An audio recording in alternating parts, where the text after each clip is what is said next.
Why are we not live proper? I mean, camera's up.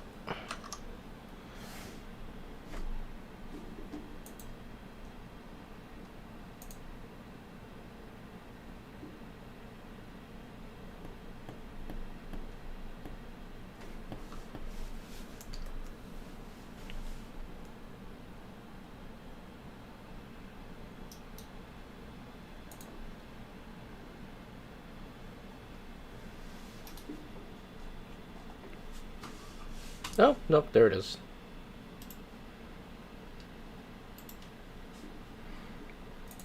Alrighty, let me just get this thing going.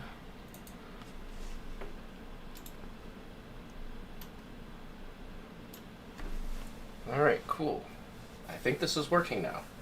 Alright, so this is the, I guess, quasi-revival of an old project that I started to take on, and then real life hit like a ton of bricks, as usual.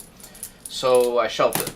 And recently, with all the downtime, I finally decided I want to get back into this, and I did a lot of research in the intervening months and years. So, for those of you who aren't familiar, there's a video on the channel about this beautiful piece of very heavy hardware. I'll just bring it up on the other camera. Beautiful piece of hardware. This is a L3 Communications Panther ground control station, or GCS. This is a VSAT transceiver. This was decommissioned and it was located or kind of found in a scrapyard. I have two of these units.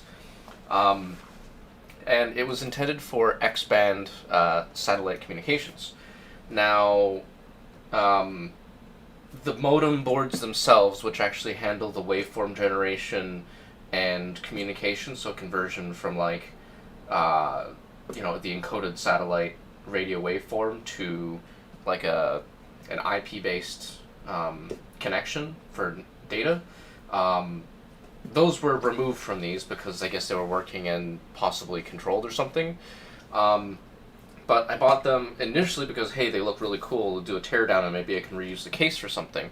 But the more I dug into it, the more I found that it's still functional. They didn't blank out the firmware, they didn't zero the firmware, and all they did was disable it by removing the satellite modem. So the intention is, and this is a very, very long-term project, it may be years until I actually accomplish this, and future me or future viewers, it'll be interesting to see if I ever do make it to the finish line for this. I would like to convert this from the 6 to 7 gigahertz military band that it is currently configured for to a ham band 10 gigahertz transceiver. Full duplex, if possible. Otherwise, just hijack the embedded Linux system on board here, use it to control the block up converter, block down converter, power amplifier, and all the other bits. Use a software-defined radio or just an analog radio as the IF, and give this thing what it needs to function. The first bit of this is reverse engineering a lot of the software side of this, which is boring, and I'm not gonna, take up time on video. What I am going to do, however, is get into the power supply side of things, because that in itself is really interesting and a little more accessible to get into. So, on the back side of this thing, which weighs like 15 pounds, we've got a auxiliary input. Shift this over so the camera can see it. An auxiliary input, which the mating connector for this I found out is like $120 Canadian, so I'm not going to be using that connector for a while. That's the upside and downside of all these military pieces of hardware. Side note also, mil-spec type stuff tends to be plated with either like a cadmium or a zinc chromate coating, so wash your hands after handling these and don't sand and file away the paint without at least some sort of respiratory protection, because that stuff is nasty. I'm just gonna adjust this here.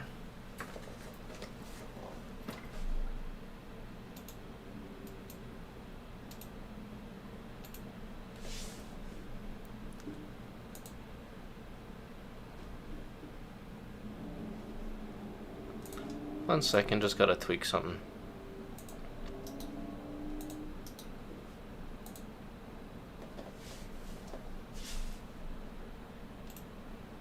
Cool. Alright. The other connector on here is from power converter. Now there's a whole bunch of pins, and you would wonder, why do you need that many pins for power?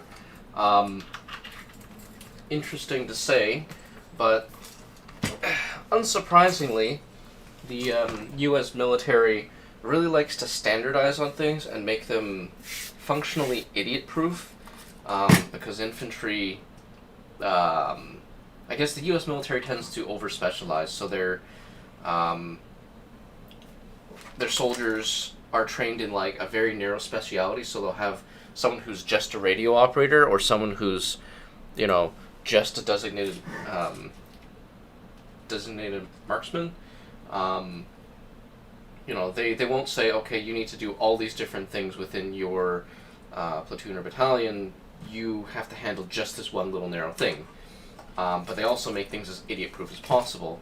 So, I mean, they'll select connectors that are functionally hard to mix up, and or keyed in such a way that you can't mix them up.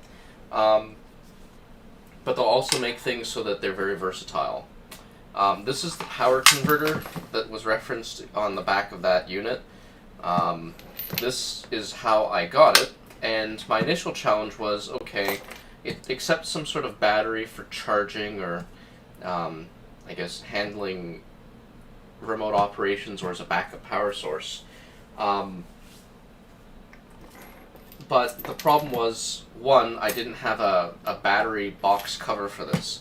After doing some digging online and actually just taking a bit of a gamble, I found out that the PRC 117, I think, radio battery cover fits. It doesn't fit with a watertight seal, but it does fit with a good enough seal that you can actually latch this on and use it to hold the battery in place. I might adjust the fitment of the latches with some washers or something to make this actually snap on and hold on. But the inside of this box, again, everything is mil-spec and completely overkill. This is a plastic housing, but you can see it's actually metallized with this copper RF paint. Again, things are kind of as idiot-proof as possible. There's a bit of corrosion at the bottom. You can see that green color. That's the copper starting to oxidize. But regardless, so I found a battery box cover. Now, the vintage of this system was such that they specified these older BB390B/U batteries. These are nickel metal hydride or nickel cadmium batteries. The military, or the US military anyways, standardized on these connectors and battery form factors, but they've got several different types. This is one such battery. This is a BB2590.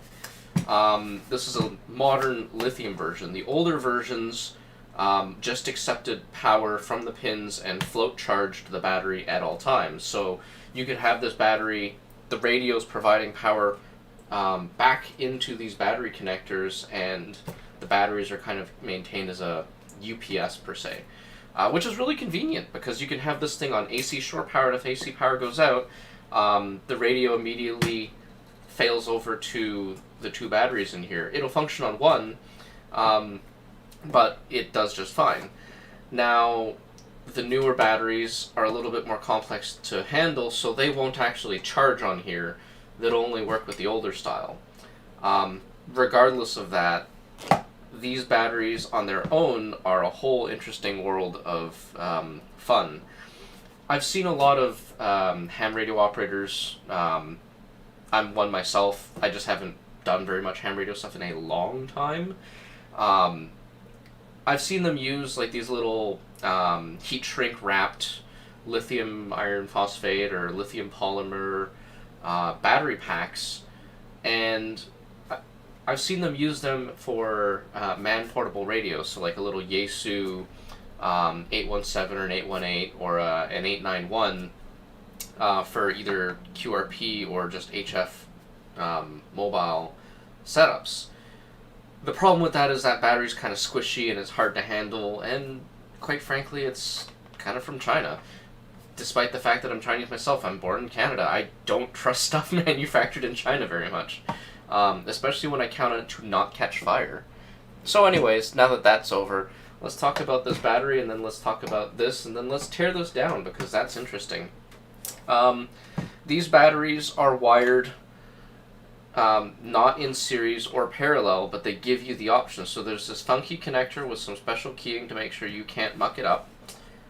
You'll see that pins 1 and 3 are on the negative to the to one 12-volt stack of cells, and then pins 2 and 5, actually, you know what? The camera cannot see that. How about that? Pins 1 and 3 are common to the negative of the first 12-volt stack of cells, and electrically common to the ground if this is a metal connector, but in this case it isn't, so that doesn't matter. And then pins 2 and 5 are a floating stack of 12-volt cells. So functionally, you could connect these two stacks in parallel. You could connect them in series. You could use one and then the other. So you have lots of different options with these batteries. It gives you more voltage in the field, which means you can use slightly lighter wiring. But it's also in this rugged, water resistant, I don't think it's actually waterproof case. And it also comes with a state of charge gauge. These bars fill up as the battery fills up. And on top of that, it handles something called SM bus, which I think is just another implementation of I2C with a specific protocol set. Needless to say, you can talk to this battery, determine its state of charge, and you can withdraw power from it in different configurations for either 24 or 12 volts. Realistically, it's a little bit more than that, just because these are lithium cells, but if your system's designed to withstand automotive voltages, it'll handle it regardless. Because the 12-volt DC specification is something like, like 9 to 18 volts, and this is like a 16-volt, 16.5 volt nominal pack. Yeah. Now, quirks about the BB2590 battery. Maybe I'll do a video on just these batteries in the future. You can charge them, but you have to turn it on to charge. So what's the best way to describe it? You can feed power to pins 2 and 5, but it'll do nothing. What you need to do is also bridge pin 6, which is the center pin, to this charge enable pin, and you have to apply 5 volts between this pin and this pin. Ground, 5 volts through a 470 ohm resistor, and then it starts charging. Without that, it won't charge. So I think that's one of the ways they made these batteries such that you could take one of these newer batteries that's lithium ion, plug it into an older system like this, which was only ever designed for nickel metal hydride, and you won't charge this battery. The system will attempt to charge it, you can't charge it, it won't damage it, so it's kind of future, I guess it's backwards compatible. I mean, external to that, it's maybe 1.5 pounds, 2 pounds. It's heavy, but I mean, it's basically chock full of 18650 cells anyways on the inside.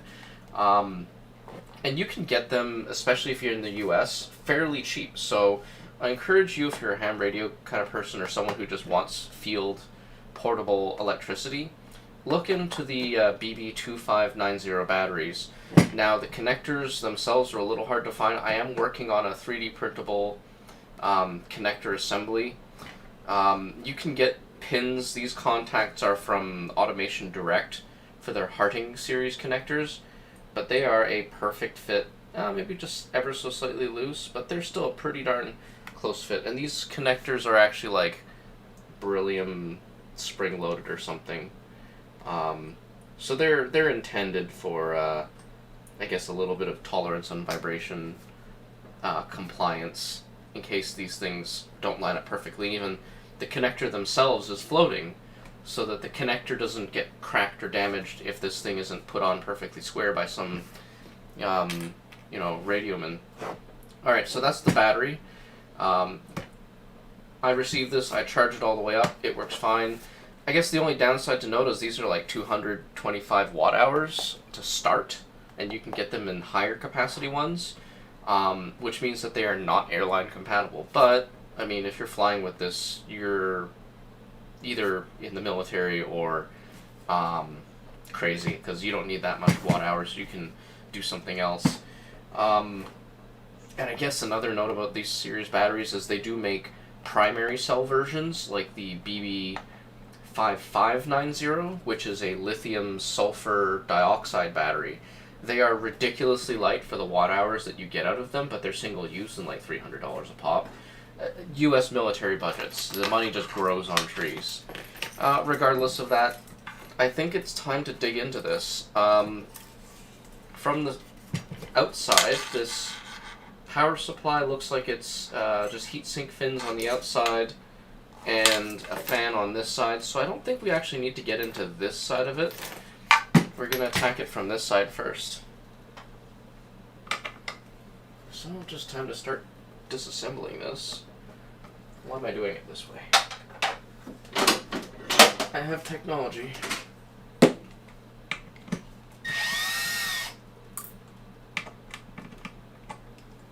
Ooh, got some corrosion there.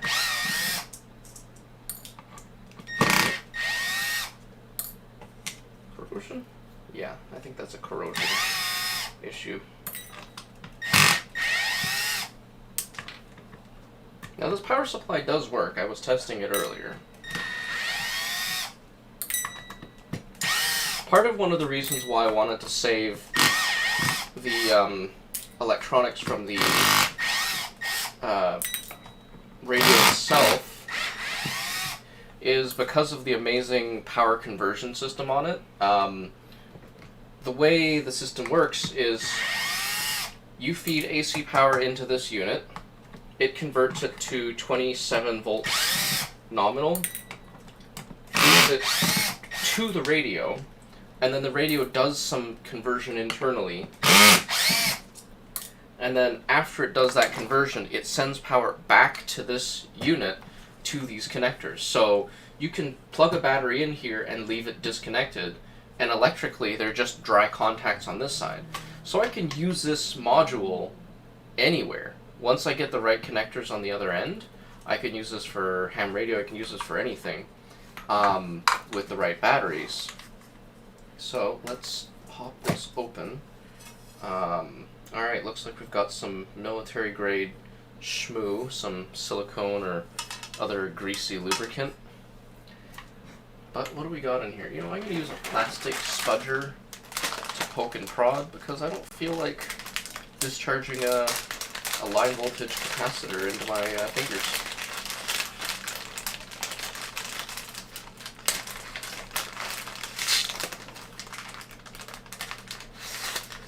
And this is the joy of mil-spec stuff. It is so overbuilt, and it's designed to be serviced because someone's going to screw it up. You know, no disrespect to U.S. military servicemen, or any servicemen or enlisted soldiers, past, present, or future. It's just, where there's a will, there's a way. If you make something foolproof, they will find a better fool. So, I mean, components are designed to be switched out, whether it's here or at the factory, because this module probably costs like $1,000 new. And the idea is that, okay, something's damaged, we'll send it back to the factory, and everything's connectorized, everything can be disassembled. You don't see things built like this anymore. I'm going to just change the contrast in this camera slightly. Really should get like a circular polarizer for that overhead. In fact, maybe I can just enhance. Okay, let's fart with the zoom a little here. Ah, it's a little soft, that's gonna bug me. Good enough. Alright. As a side note, who do we have on? Is it anyone I know? Ah, no one's in the chat. That's cool. Alright, so, what do we got? Line voltage DC input. Going around, snaking around back. These are just kind of like loosely in here, but I think it's just fine. Connectorized to the board over here. I guess the thing that kind of astounds me is that they'd run a custom wiring harness from the AC input side all the way around to this side, and then all the way back. It looks like we've got a pair of fuses, a MOV to absorb surges, a very decent looking input filtering stage. Yeah, 2 sets of fuses, which is interesting. This thing's probably designed for a wide range of voltages as well. I don't know exactly what the voltage range on it is, but, you know, I'm not going to take risks with high line voltage. But it's probably designed for high line voltage. We got some electrolytic caps, a whole bunch of them. Everything's siliconed in place, so it's vibration and shock resistant. I'm just trying to see. There's probably components on the underside, and I really don't want to unmount this because it looks like it's a fairly intensive process, and some of these connectors might be a little old, so I don't want to fart around with them if I can avoid it. The battery connectors themselves are on these Kapton Flex PCBs, and they are connectorized themselves. There's a lot of spring force on that, so I'm not going to muck around with it if I don't have to. But let's make this a little brighter. Yeah, you can see that that's actually on a connector that you can unplug. So yeah, pretty much everything in here can be taken apart, rebuilt, and serviced. But let's keep going. So, following the traces along, it looks like we've got a small little switch mode inductor, or transformer actually. The output is around here, so I'm guessing this is a double-sided PCB, which in and of itself, a double-sided PCB is kind of expensive. Actually, no. This harness here is for the batteries. We've got 8 pins on this wiring harness side. Remember that each one of these cells is 2 12-volt battery equivalents, so that's one battery, 4 pins, and the other battery is the other 4 pins. So you could, in theory, wire this up for like 48 volts, and get 48 volts if you really needed it to, but they give you that facility. So the power comes out from up here, you get to E1 to E3. Yeah, I guess you get 2 by 27 volt power supply rails. Underneath here we've got this very beefy looking 300 microhenry inductor. Try and show this to you on camera here. I can't get it any closer. Maybe I can. I just gotta try real hard. Alright, it's gonna be hard to hold focus there. You'll see that the legs to this inductor are actually something like 18 gauge wire wrapped around the posts to this case. Mirrored. Other way. There we go. Wrapped around this case. So the legs on the inductor are so overbuilt. This thing is just so completely ruggedized. It's kind of incredible to see the construction on this. In the background, it looks like we've got a 5-pin connector with only 3 pins populated, and a 5-pin connector here with only 3 pins populated. This is the wiring harness with a fan. So this guy, I guess, is ground power and an RPM indicator, so the system knows if the fans failed. Bear in mind, this thing's designed to operate in like an ambient temperature of God knows what, probably 50, 60 degrees in the sun. This thing is just so overbuilt.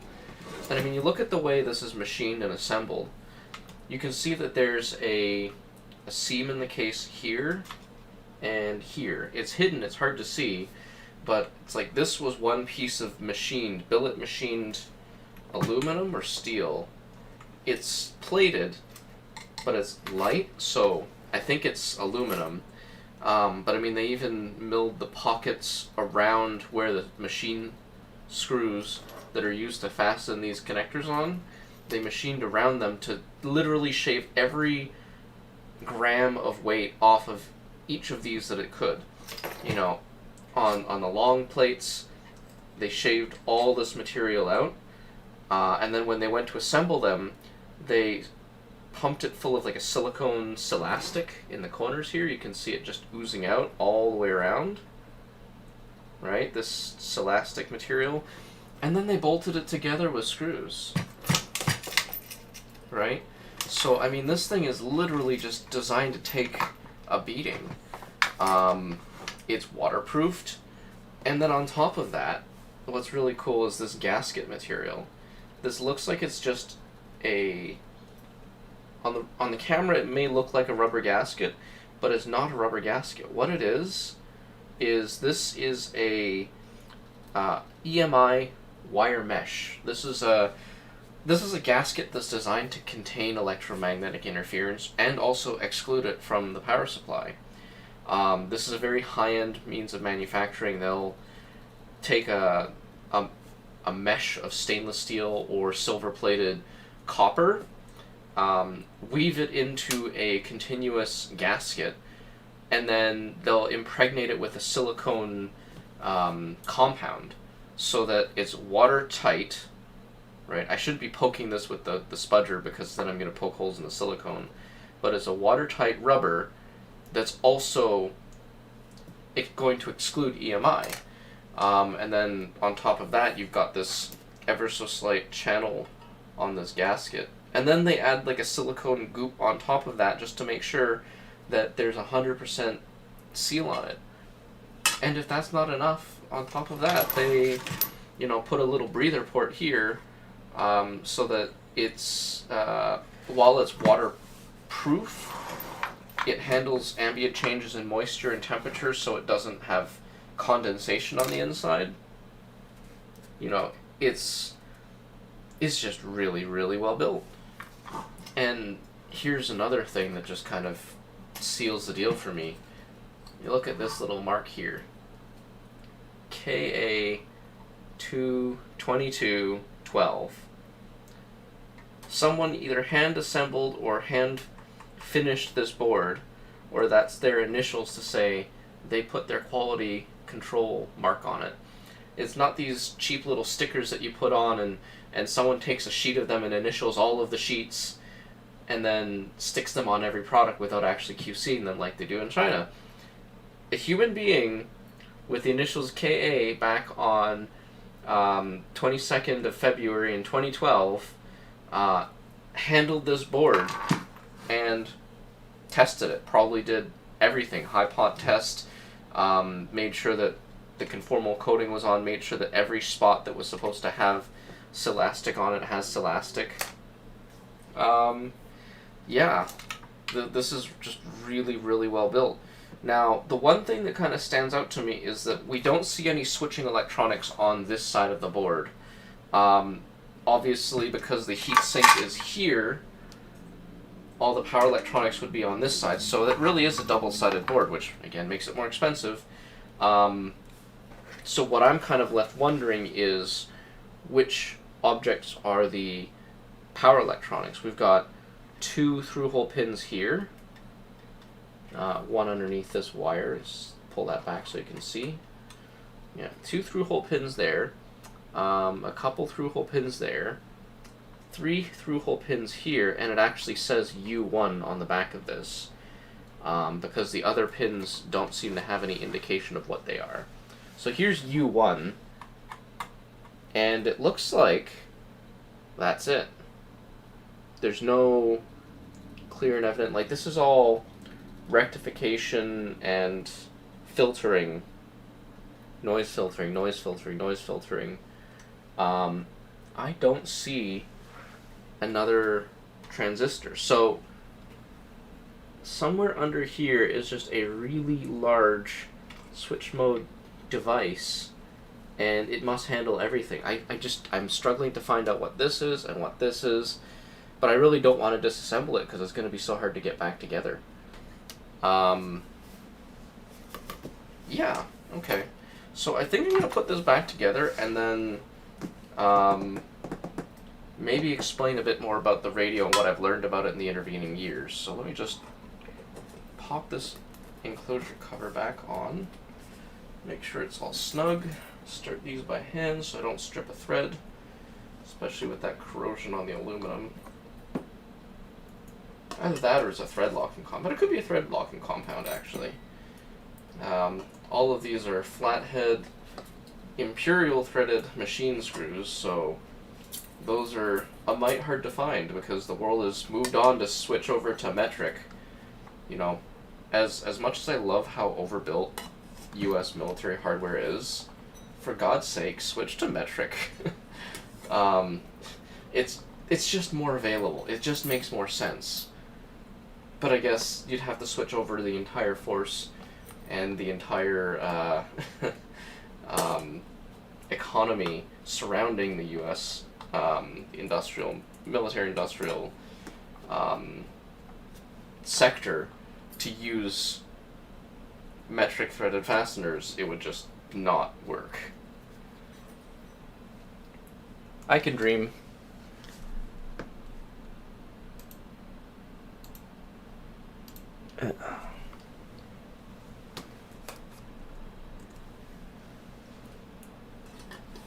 Alright, let's keep going here. Let's fasten this back up and do some more fiddling.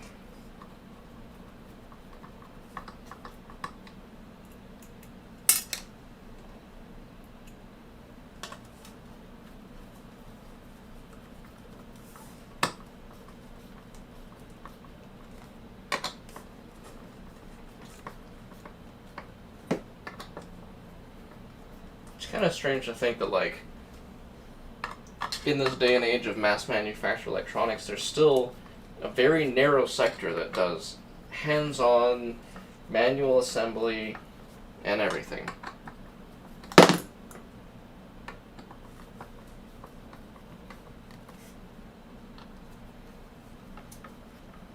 Now after this is done, I'm actually gonna hook up and power up the radio unit and show you just why I'm so fanboyish over its design.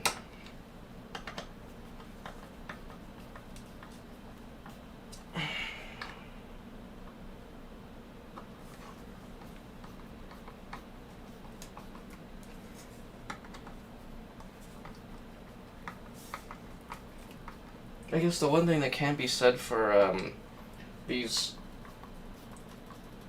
imperial threaded fasteners is because they're imperial threaded and because they're US compliant, which probably means that it's all locally sourced and everything, these are actually real Phillips headed fasteners, not posi drive. Posi drive is this whole other mess, and it looks like a Phillips head screw, but if you try and use a Phillips screwdriver on a posi drive fastener, you strip the fastener. Bane of my life. Let's zoom this back out.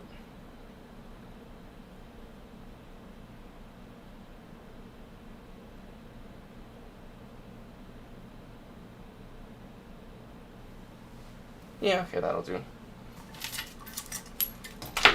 Let's get the radio back on the bench. And I think what I'm going to do is try and flip it this way so it's facing the camera.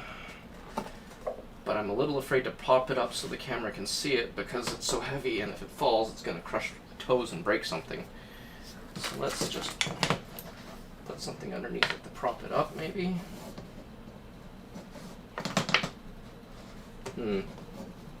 Yeah, it's not gonna work. We'll just have to handle it by hand.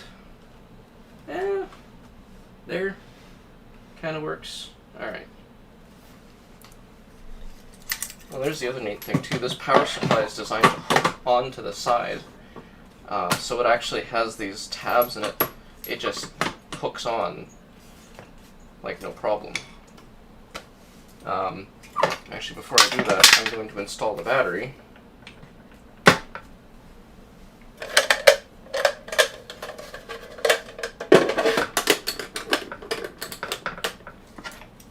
Alright. That power supply is there. So here's the fun thing. The connectors on here, I'll show this to the camera. Maybe get it to focus here. And get it right set up. These connectors, or I guess the connector from this power supply in particular, again, you saw that there were 8 auxiliary contacts. These 4 are the 27 volt rails in parallel or something. But all of these other connectors on the periphery all give direct access to the battery terminals. So using this connector, I could extract 12, 24, 36, or 48 volts however I want, which is just really useful. In terms of like ham radio, it means like I could power anything I wanted. But for the time being, let's hook up that connector to there, and then that connector to there. And then I'm going to get the AC power going. I'm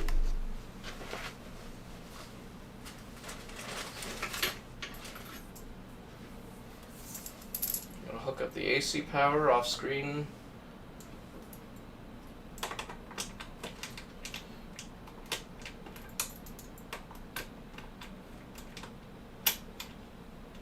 There we go, AC power's up. It's gonna get noisy.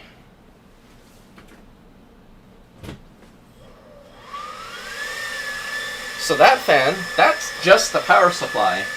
Now here's the radio itself. Oh, and more bonus points for just how overbuilt this thing is. This power switch on the side, you actually have to pull it out, and then there's 2 settings. One setting to turn the screen on and one setting to turn the screen off while leaving the power running. So you actually have to pull this and click it over 2 spots to get the screen to turn on. But the unit boots.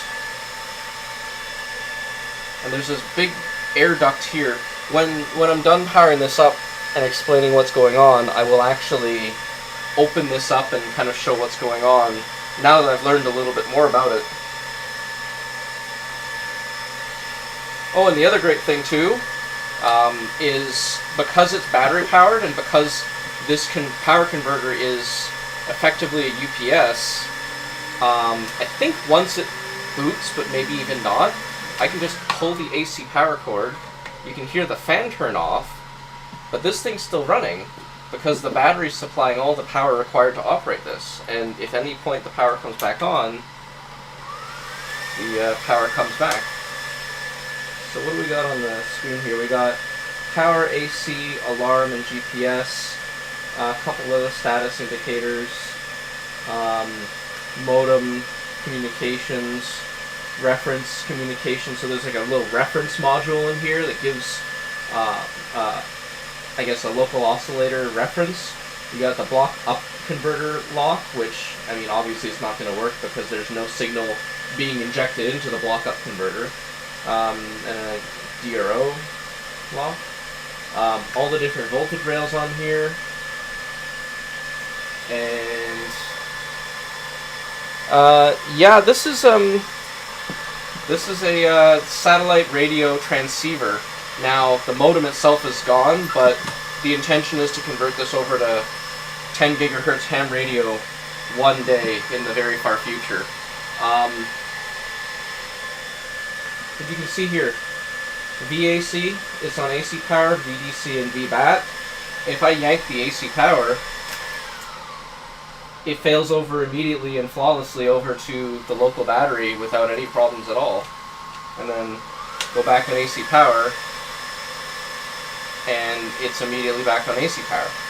That's the great thing about this unit, that's why I want to hack it and repurpose it for ham radio, is because it's got all this great design already built into it. I'm sick and tired of hearing this fan, and it's going to make the room warm for no reason, so I'm actually going to power this off and disconnect the AC power.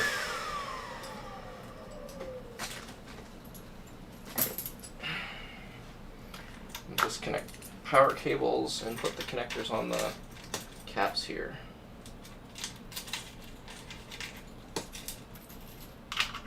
Needless to say, this is a huge, huge undertaking of a project to convert it over to 10 gigahertz ham band, because it's already, just by nature of it being 10 gigahertz, difficult, very not tolerant, or very intolerant of inaccuracy or imprecision.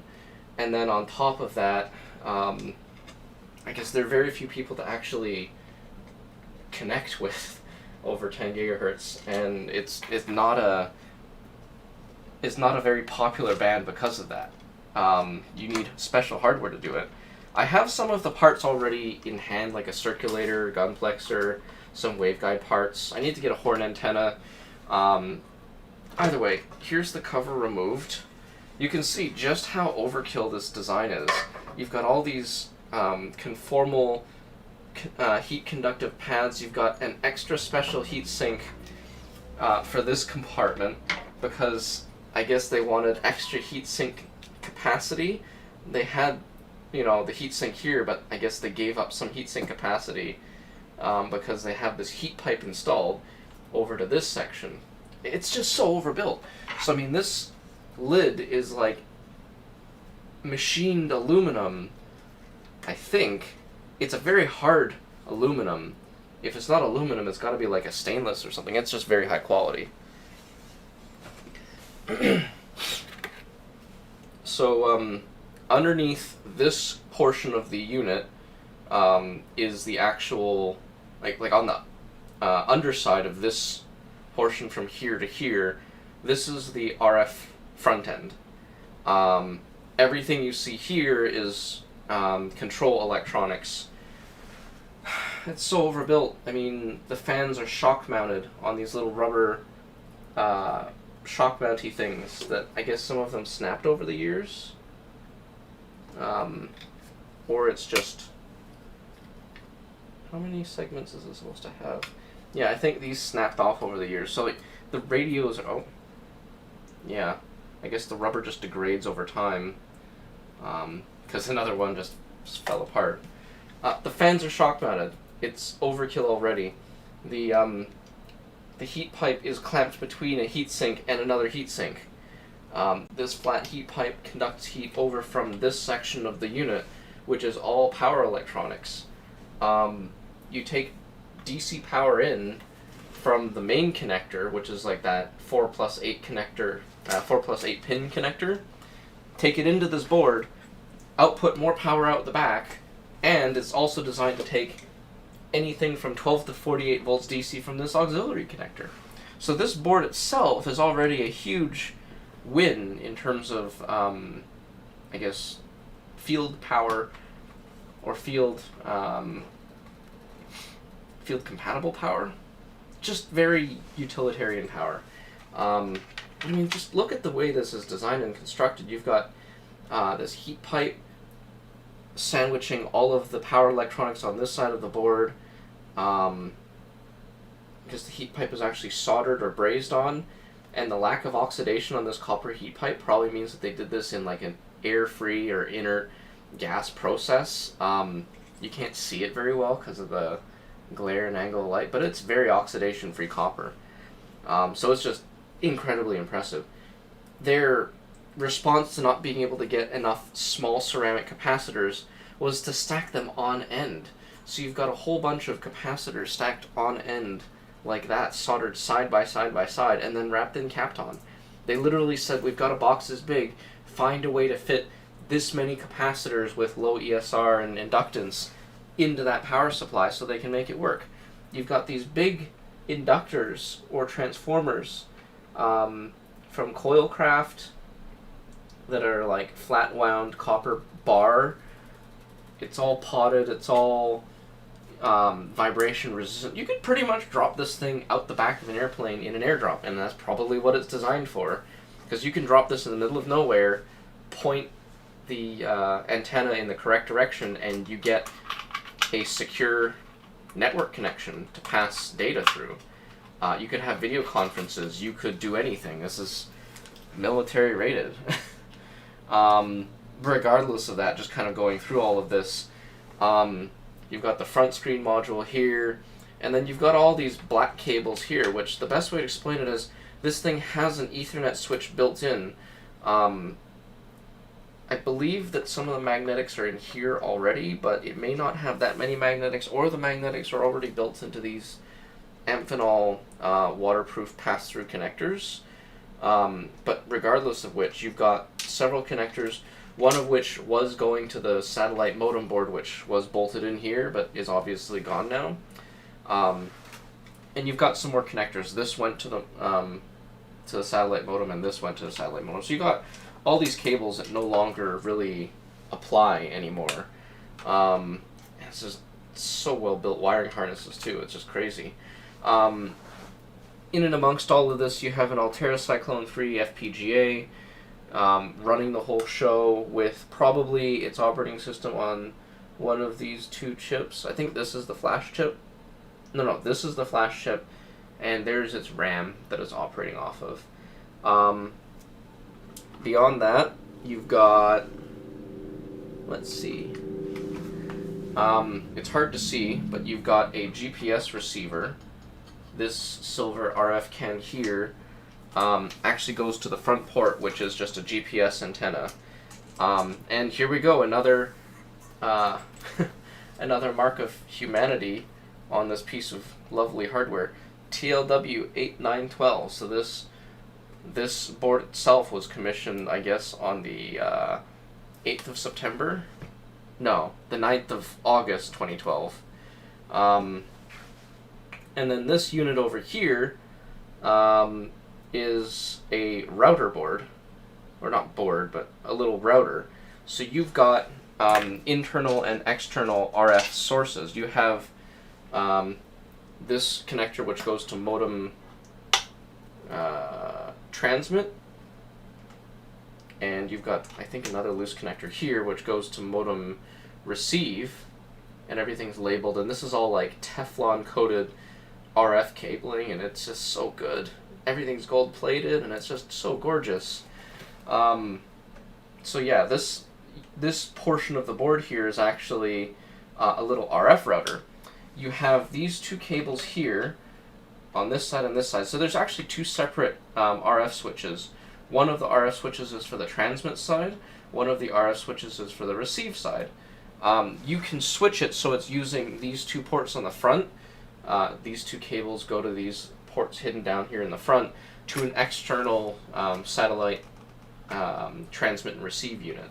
Now, in my case, that'll be super useful because I can hook up something else with an intermediate frequency and then just change whatever the block up converter and down converter is working on. And in theory, if I get it all right, then it just gives me direct access to 10 gigahertz, which feels like it's cheating. So all this sounds great, but there has to be a catch, right? Yeah, there is. So here's the catch. All of the control built into this control board is inaccessible for all intents and purposes. It's, what's the best way to put it? It's an embedded system with no publicly available documentation, and let's face it, L3 Communications is not going to give away any of the information to some random person who managed to get their hands on one of these things. So I have to find a way to control this. This entire board basically feeds serial or some kind of an SPI control scheme. Maybe it's CAN bus or something else. But it feeds that control to the RF front end on the other side, which I'll flip it over and show you that in a minute. But I'm going to have to actually like power this thing up and use something like Kali Linux, connect to the Ethernet port on the front,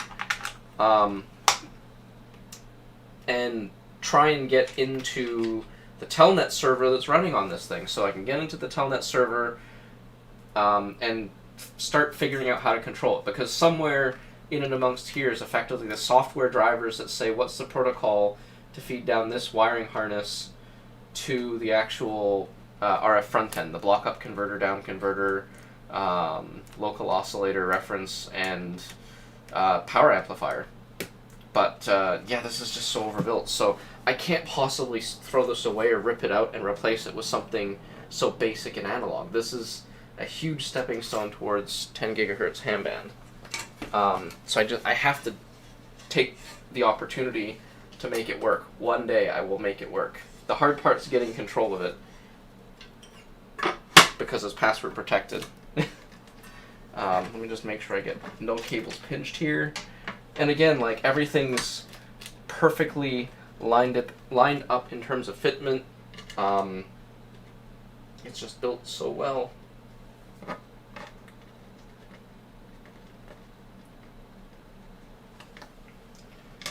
I'm only holding the lid on with 2 screws right now because obviously I don't need a waterproof seal, and you know, it's something like, I don't know, 30 screws to keep the lid fastened on. It's a little bit of a chore.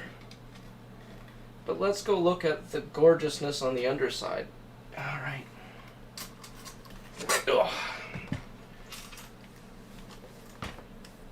Okie doke. So this side is pretty nondescript, and I think I can just pop this open in 2 seconds anyways.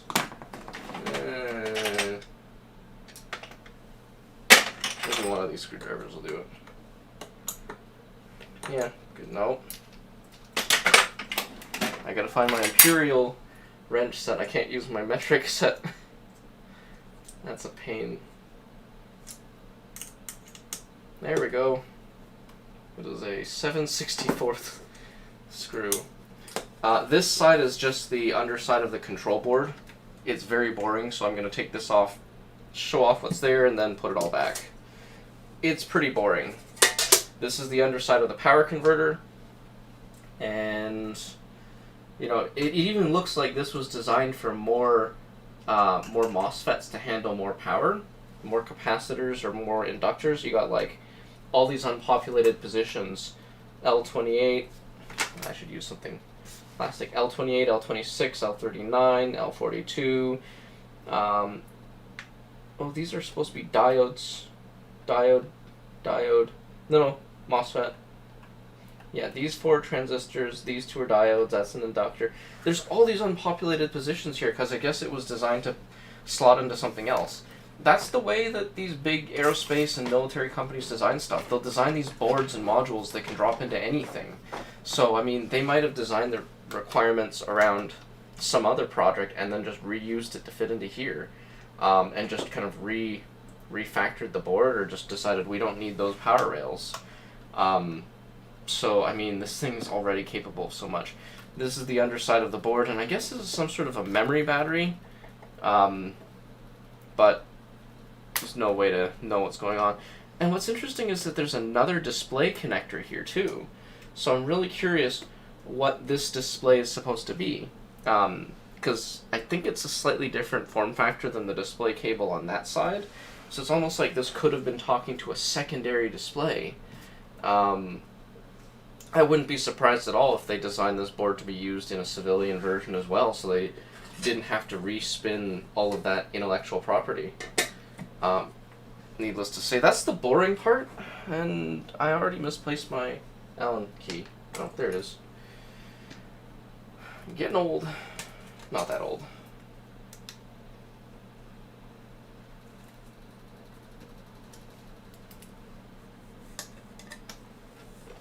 So now we're going to get to the good stuff, and this is the whole reason why I want to save the internals, because it is just not...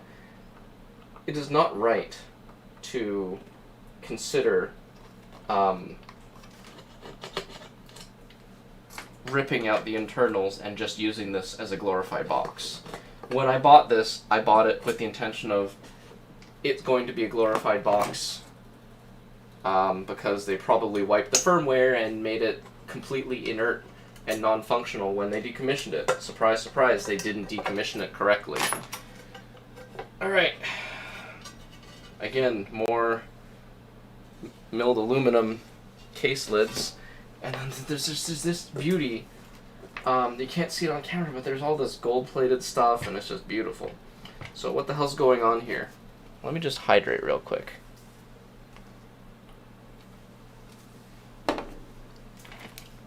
Alright, what do we got? So underneath this cable here, you can see these two semi-rigid coax cables come down into several different boards here. So, what's going on? I guess first off, this is where the power's coming in and being distributed. So this is just a glorified, what's the best way to refer to it? It's just a glorified circuit breaker panel. They also have some wires going to the fans on the back, so there's probably some RPM indication going back to the controller to just say, hey, the fan stopped working. But that's the boring part. Also some RF fingers that might come loose if I'm not careful. Alright, so tracing this from the outside, here is your transmit connector. This is an end connector on the outside, it's an SMA on the inside. This is your power amplifier. On the L3 Communications documents that I was able to find publicly available, this is their solid-state power amplifier for X-band. It's built like a tank and has built-in SWR measurements, so you can know what the SWR is and that you're not mismatched with your antenna. And it gets all of its control from this one little cable. Otherwise, it's just getting power, and it's being fed RF through this coax connector here, through this very short stubby piece of semi-rigid coax over to this board. This is going to be your block up converter board. You feed it an intermediate frequency from your satellite modem. So satellite modem synthesizes some sort of a intermediate frequency, and this basically just steps it up from, I don't know, maybe hundreds of megahertz up to 6 or so gigahertz to transmit in the X-band for military satellites. RF CAN and a bunch of supporting power electronics around it, as well as probably underneath all of this metal plate is just this winding path for the RF to go through.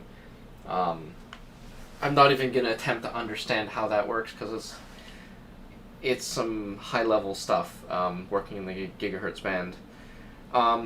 Regardless, that gets us all the way back to the satellite modem on the transmit side. On the receive side, so your RF signal would come in on this side, go into this block, which appears to be both a low-noise amplifier and a filter of some sort, because you can see these tuned slug-tuned filter cavity, and there's a little power pin here and another one on this side. So you actively feed this little block power, and it's filtering out and amplifying the signal coming back in. So it's almost certainly a band pass filter with a very narrow band and very good rejection of other signals anywhere nearby. So signal comes in, it's amplified, it comes back out, it goes to your block down converter. This block down converter takes your gigahertz signal and steps it back down to an intermediate frequency that's a little bit more sane to handle, and the RF comes out under here. It's really hard to see with these wiring harnesses just all bolted down. When the time comes and I can actually reverse engineer all the control schemes for these boards, I will have literally no reason to go back in here other than to clean a little bit of dirt out and build a new gasket for this, because the silicone gasket for this RF front end seems to have disappeared. And then this is their VFO, reference oscillator at 100 megahertz. This is a drop-in module. It's got castellated pins. This module itself is probably a couple $100. Like, Jesus Christ, this thing is so overbuilt. And it's got power distribution all kind of hiding around underneath the LNA. So yeah, all you really need at this point is an antenna for transmit and receive with some sort of a mixer or a like an RF circulator with a waveguide, so you can connect the transmit and receive in, and then get bidirectional RF through the third leg of this circulator to the horn antenna, so you can get bidirectional or full duplex RF transmit coming in the circulator, going out, and return signal from the satellite coming back in and going to the receive side. RF circulators are their own black magic of waveguides and magnetics, and it's complicated. My brain hurts even trying to explain it. I'm not an expert in this, but this is a huge, huge, huge find that I just cannot resist taking advantage of when the time comes. And then, I guess to boot, stuff is designed to be modular. You take these two bolts out, and I believe the entire, well, okay, take a couple bolts off of this side as well, because it's a bracket, but you take these 3 bolts out, and the entire front end module just pops right off, and you can cold swap in a new replacement RF front end in case the RF front end is damaged. So these things are just designed to be so rugged and modular and repairable. If you have one that's down and you have one that's a spare part box, you can steal your spare parts from there. So where do I go from here? Well, I'm going to have to use Kali Linux, connect to the Ethernet port on this, try and break into the Telnet server on the embedded Linux system on here, and just figure out, how do I control all of this goodness? Can I write my own software to control this? If I can write my own software to control this, then I can just have like a web page or something. I can put a Raspberry Pi or a BeagleBone or some sort of an embedded computer, a software-defined radio, so I can configure to do like packet radio locally, and then have the software switches on a web page or something to switch to the external transmit and receive, so that I can inject in, a different set of signals in and up convert them to 10 gigahertz ham band. This is crazy, and you know what? This is exactly why I bothered to get my advanced license. This is exactly what I want to do, is build something that is otherwise a very exclusive club. Can I do it? I have no idea. It's going to take probably years to gather all the parts, all the instrumentation, because I have to be able to measure things up in the gigahertz band. It's going to cost money, it's going to take time, but maybe one day I'll get there. So I think that's everything that I was planning on streaming about today. At some point in the intermediate future, I'm going to finally get my hands on my other BB2590 batteries and a vehicle-mounted charger, and I want to do a teardown and reverse engineer that as well, because it's built like a tank, and I mean, it's just cool. So yeah, if you like this, let me know in the comments, because you might be watching the recording of this later. But I mean, I guess the upside to the pandemic, which is on its own a very terrible thing, because I mean, there's so many people being hurt because of it. I get the time to actually work on these projects again. You know, work isn't going to rule my entire living and breathing spare time. So now that I'm not commuting as much, I get the opportunity to work on these projects again. So that's this crazy, crazy, crazy radio system from L3 Communications with the serial number blanked out, so no one knows where I got this thing from. But yeah, this is just an absurd piece of hardware. This crazy bracket on top for mounting the actual satellite antenna. This thing's just crazy. It comes with a little leveling bubble too, so you can level the thing. and you can hook up a GPS antenna to it, and it will find out where it's in the world and then start aiming the antenna almost on its own. So it's so well designed, and kudos to L3 Communications. Hopefully I can give this unit kind of a second life, because it would be a shame to just throw this away or rip out the guts and replace it with something, relatively speaking, dumb, that just, you know, does a ham radio function in a really cool looking box. I'd rather make it a 10 gigahertz radio, because there's already all of that X-band RF goodness. Will I be able to get 6 to 7 gigahertz X-band stuff, well, designed to work in that band up to 10 gigahertz? I really don't know. But knowing how these companies design high-end stuff like this, they'll make it as reusable as possible. So you can take the same module you deploy for an X-band and deploy it in something that's slightly different, and hopefully I can get it to talk in 10 gigahertz.